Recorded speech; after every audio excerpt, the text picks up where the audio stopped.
L'éloquence, la rhétorique, c'est précisément ça que je veux vous apprendre. Avoir raison. La vérité, on s'en fout. Ouais, c'est bien ça. La grande force de la parole au cinéma, en librairie, dans les prochains cours de l'école Club Migros, au Collège Saint-Michel à Fribourg. Soyons honnêtes, ça permet de briller en société et en toutes autres circonstances, ce qui est un plaisir agréable, tout de même. Les mots pour débattre plutôt que les points pour se battre. Pour bien décrire dans le milieu dans lequel j'ai grandi, c'était plus à base de « ouais, je ma gueule, nique ta mère » et tout. Ça passait mieux qu'un « ouais, je voudrais dire que par ma pensée...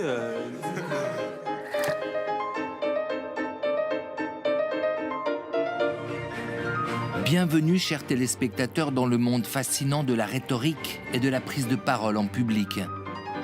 Pourquoi Paris? Pour rencontrer un avocat des beaux quartiers devenu coach auprès des jeunes défavorisés. J'ai 6 semaines, c'est un délai très court, pour vous donner les clés et les codes pour argumenter et convaincre devant un amphi. Lui-même était un handicapé du verbe, comme il l'écrit dans son livre. J'étais vraiment un ancien timide. Je me suis beaucoup soigné, notamment à travers le concours de la conférence que vous allez aller voir. Donc ça a été une forme de thérapie aussi pour moi. Et donc après, j'ai commencé à enseigner l'art oratoire. Donc je me suis réconcilié progressivement avec l'art oratoire. Mais ce parcours que je décris dans le livre, c'est si moi j'ai pu le faire, tout le monde peut le faire. La cérémonie qu'il nous conseille a lieu chaque lundi, dans le palais de justice où Robespierre, jadis, condamnait les anti-révolutionnaires à l'échafaud. Un lieu d'histoire et en même temps un lieu très contemporain, parce que très fréquenté par la jeunesse, puisque c'est là qu'a lieu le concours de la conférence, où viennent s'exercer à la plaidoirie les jeunes avocats de moins de 50 barreaux et de moins de 35 ans. Et c'est le pupitre éternel de la conférence qui est encore aujourd'hui en place, et on pose ses feuilles sur ce même pupitre depuis des décennies. Monsieur le Président, Madame le bâtonnier, mes chers confrères, Mesdames, Messieurs, on a pour habitude de dire que la nuit, tous les chats sont gris. La réalité peut s'avérer bien plus tranchée que ça. Paris-Ville-Lumière ou Paris-Ville-Déchet? C'est pas évident de prendre la parole en public, c'est une exposition de soi, c'est dire qui l'on est, dire ses sentiments, dire sa peur, dire ses opinions. Donc c'est pas évident pour tout le monde. Vous savez que dans la hiérarchie des peurs, les gens dans les sondages ont plus peur de prendre la parole que de mourir. Donc ils préféreraient mourir plutôt que d'avoir à parler en public, ce qui est paradoxal. Mais c'est vrai que cette peur-là, pour la combattre, pour qu'elle se transforme en stimulant, il faut, à l'origine, se faire un tout petit peu violence. Au collège public Saint-Michel à Fribourg, les futurs bacheliers apprennent que la parole peut être une arme aussi pointue que le nez de Cléopâtre. Et c'est notamment grâce à ce professeur de philosophie que, chose rare en Suisse, on met ici la rhétorique en pratique. C'est le parent pauvre, très clairement, l'oralité. Ça veut dire qu'on a des bacs oraux, mais c'est de l'oralisation de l'écrit. Ça veut dire qu'ils ne sont pas véritablement mis en position d'oralité. Donc, c'est même paradoxal qu'à une époque où tout le monde reconnaît l'importance de l'oral, de l'oralité, de la parole orale, en fait, ce n'est pratiquement pas exercé à l'école. Ici, deux classes expérimentent l'oralité dans un cours à option de 2 heures par semaine. Et là, en ce début d'année, c'est un moment crucial. On est dans la phase de ce qu'on appelle le grand discours. Chaque élève a un discours de 15 minutes, sans notes, sans support. Il a choisi une problématique librement, et puis il doit la présenter, la rendre attractive pour le public, et puis ensuite il doit prendre une position, et il doit argumenter. Et ensuite, les camarades vont émettre des objections, et ils vont devoir répondre à ces objections.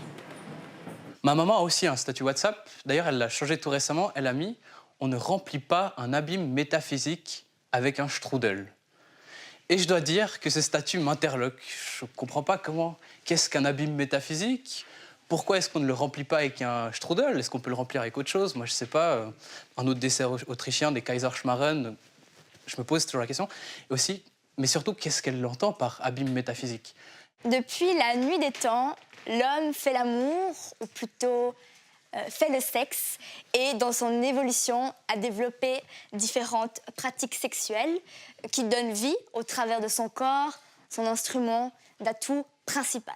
Ce qu'on voudrait nous faire croire les décisions qu'on prendra maintenant seront les décisions qui décideront de qui nous serons le jour où nous allons mourir. Ce que je veux dire par là, on voit des gens, des gens 40, 50 ans, et on se dit, tiens, lui, il est au bout de sa vie déjà, et on les observe. Et certaines personnes, on se dit, ouais, j'aimerais pas finir comme lui. Moi, je suis content de mon travail. J'ai dit ce que je voulais dire, et puis dans l'ordre que je voulais dire, sans avoir trop de blanc, et puis en respectant assez le temps, donc je suis assez satisfait. Et la difficulté, c'est quoi? La difficulté, c'est d'être clair pour les autres, en fait, plus que pour soi. Parce que pour soi, on est assez clair d'être clair pour les autres, d'être structuré, de gérer aussi les contraintes de temps ou liées à la forme. Et puis après, avoir un fond où il y a une certaine réflexion. Ça aurait été plus facile à l'écrit? Peut-être, oui. Peut-être parce qu'il n'y a pas aussi toutes ces formes qu'on doit avoir. On doit faire attention de regarder au niveau de la prestance, de la locution, du rythme. Mais il y a aussi quelques difficultés parce que quand vous écrivez, c'est figé, alors que quand vous parlez, vous pouvez toujours, suivant comment ajuster le propos ou l'illustrer différemment. Donc, On apprend à parler bien. Aujourd'hui, on parle mal, et c'est en parlant bien qu'on arrive aussi à parler juste, parce que on fait quand même de la philo ici et on s'intéresse à la vérité. Et je pense que en parlant bien, on parle plus juste.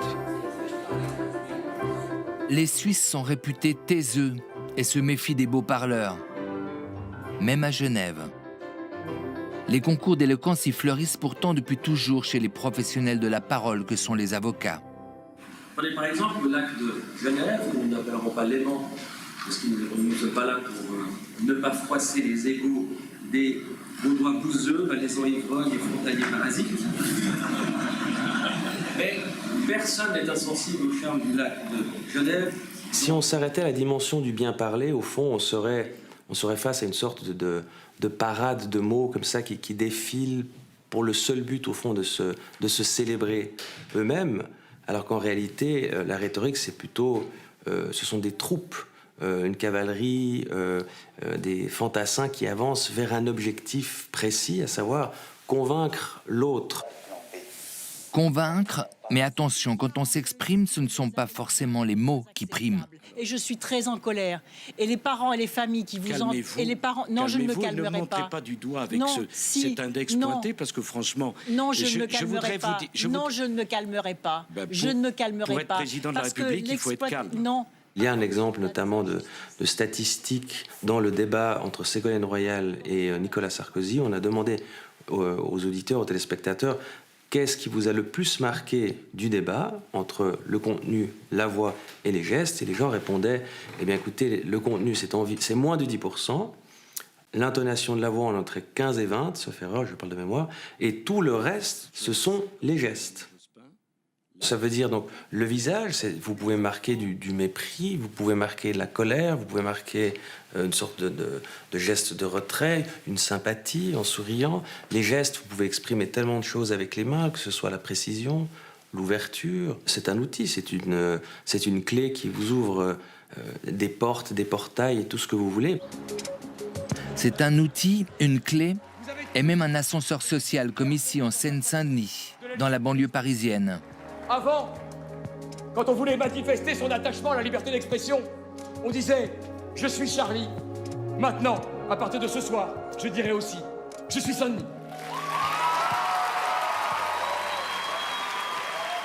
Dans un endroit où on ne s'intéresse aux jeunes que lorsque des voitures brûlent, eh bien, on s'est dit qu'il fallait cesser avec les inhibitions, les autocensures de ces jeunes auxquels on explique depuis leur plus jeune âge que la belle parole, ça n'est pas fait pour eux, que c'est un art bourgeois, que ça leur est étranger. On essaye de leur montrer que pas du tout, qu'au contraire, c'est une condition de leur insertion et qu'elle est parfaitement possible, parce que, encore une fois, parler, c'est dire qui l'on est, et ils ont des personnalités merveilleuses qui ne demandent qu'à être révélées. Expérience qui a fait l'objet d'un film documentaire remarqué. J'avais beaucoup d'admiration pour ces grands orateurs, pour ces politiciens plutôt. Même Sarkozy, j'admirais beaucoup quand il se mettait là, de sa petite taille, avec ses talonnettes et tout, il se mettait à dire « Ouais, je veux réformer le parti, je veux une France unie, soudée. Je veux une France libre. » Et là, je me disais, mais putain, je te crois pas, mec, mais qu'est-ce que. mais qu'est-ce que tu m'emportes? Et là, je me suis dit, c'est cool de parler en fait. C'est bien d'écrire, mais parler, c'est mieux. Parce que quand tu parles et que les gens t'écoutent et que les gens te regardent, t'as l'impression que tu peux tout faire. Tu peux conquérir le monde. Concours qui a permis aux meilleurs orateurs d'accéder par la grande porte au palais de justice de Paris où nous étions au début de reportage. Voilà, c'est un peu une fête nationale. Bon feu d'artifice à tous.